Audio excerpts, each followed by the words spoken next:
Okay, guys, this is the second part of lesson 6.1. So we are working on this guy here. You just watched, hopefully, the tutorial, the video tutorial, where I ran through a couple of items, and now you should be working on this activity. And so what you've got here, I've basically got the solution here. I've hidden the code. I'm on the costumes tab just so that you can't see the code because this is what I actually want you to create, and it looks like this. Basically, you've got the sprite here, okay, the ghost. I've got it set at 0, 0 right now. When I click on this flag, it's going to reset the position to -200x and 0y. And then there are going to be two other controls, two other events. Okay, they're both keyboard events. One is the right arrow key, and one is the left arrow key. Okay, and when I hit the right arrow key, he moves right, and when I move the left arrow key, he moves left. Okay, and if I hit the right, it goes all the way to the end. It by default stops at that edge, and if I hit this flag again, it resets it to -200 and 0. That's it. There are three events. Okay, reset position to -200 by 0, and move right, move left with the arrow keys. Okay, that's it. So let's take a look at what you need to do. I'm going to give you all the code blocks that you need to do this. Okay, so what we see here, this is all you need to make that happen. Okay, these are not organized yet, but you don't need anything else. Okay, there's nothing extra here that you don't need. This will make it work.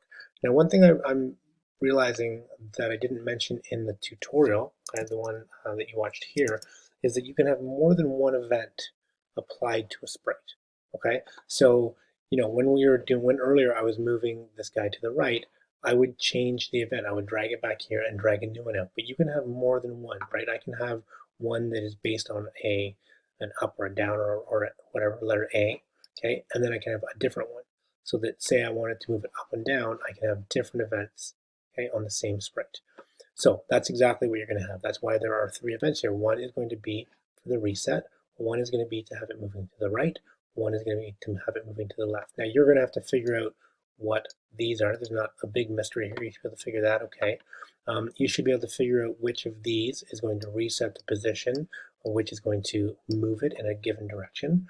And then the only sort of figuring out you've got to do is the sequencing, right? So what happens first, and go back to watch that video that I did, okay, and sort of look at where the sort of sequence looks. The only thing I didn't do in that tutorial was I didn't do any of this business. But what I suggest, and you may already know this, may have figured this out by watching other tutorials or experimenting, and I suggest that you do that. You try it and experiment. But what you can do to help yourself with this process is write out the three things that you need to do. So step one is you've got to reset the position of the ghost to -200 by 0, and then maybe select which of these code blocks will do that. And then move them off to the side. And then the second thing you've got to do is move this guy over to the right, and see which of these code blocks is going to help you do that. And then finally to the left. Okay. Now it may take a bit of experimentation. It's hard for me because normally in class when I do a lesson, I watch your faces and we do things together. And as you do it, I read your face and go, "Yep, you get it," or "No, you're lost," and then I go over it again, or we move on. I can't do that. I'm working a bit blind here. This is going to be a little bit different. And my only way to tell if you are getting it is if you do it and you get it. So I'm going to kind of put it out there, see how it goes, and then I'll have to kind of look at the work and get a sense.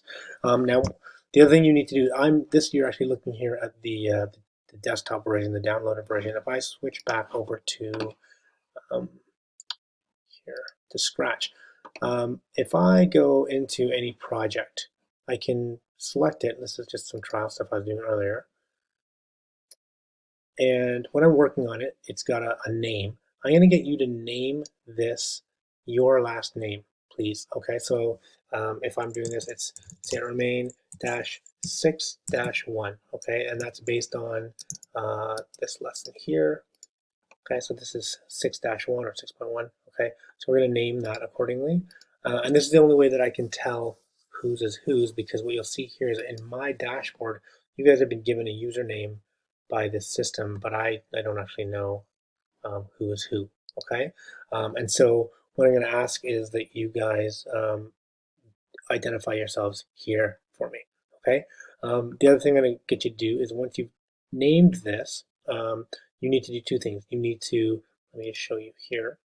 Give it a name, and then in my stuff right now, there's that one. You'll see that this is under my unshared project. I have no shared projects right now. Okay, this is under an unshared project. You need to go into this guy here, and you need to click share. Okay, and that'll make it so that I can view it. So if you look here on here, so here where I've got these guys, to view your projects, there are like no shared projects. If I click on this, let's take a look here. Look at here, animated name. We'll take a look at this one. And there are no shared projects. Okay, so you need to share it so that I can see it. Okay, hopefully that makes sense. If not, rewatch the video for this tutorial and hopefully be able to figure out what you need to get to.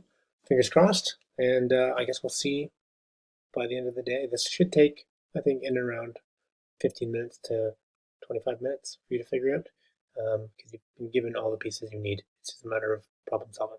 Okay, fingers crossed and good luck. See you guys.